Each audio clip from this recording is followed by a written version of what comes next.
പതിക്കുന്നത് ഭവാനി നദി? തമിഴ്നാട്ടിലെ കാവേരി നദിയിലാണ് ഭവാനി പതിക്കുന്നത്. ഭവാനി ഒഴുകുന്ന ജില്ല ഏതാണ്? പാലക്കാടാണ്. ഭവാനി നദി ഒഴുകുന്ന ജില്ല ഏതാണ്? പാലക്കാടാണ്. ഭവാനിയുടെ പ്രധാന പോഷക നദികൾ ഏതൊക്കെ? ശിരുവാണി, കൊടുങ്ങരപ്പള്ളം, വരകാർ എന്നിവയാണ്.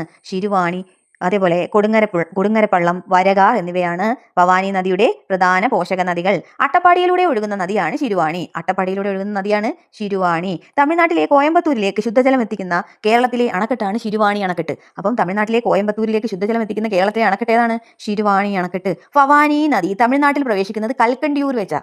അപ്പൊ ഭവാനി നദി തമിഴ്നാട്ടിൽ പ്രവേശിക്കുന്നത് എവിടെ വെച്ചാ? കൽക്കണ്ടിയൂരിൽ വെച്ച്. മുക്കാലിത്തടയണ സ്ഥിതി ചെയ്യുന്ന നദിയാണ് ഭവാനി. മുക്കാലിത്തടയണ സ്ഥിതി ചെയ്യുന്ന നദിയാണ് ഭവാനി.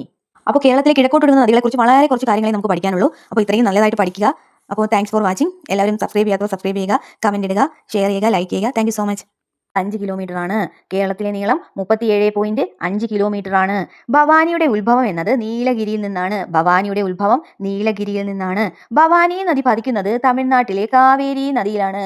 അപ്പം എവിടെയാണ് പതിക്കുന്നത് ഭവാനി നദി? തമിഴ്നാട്ടിലെ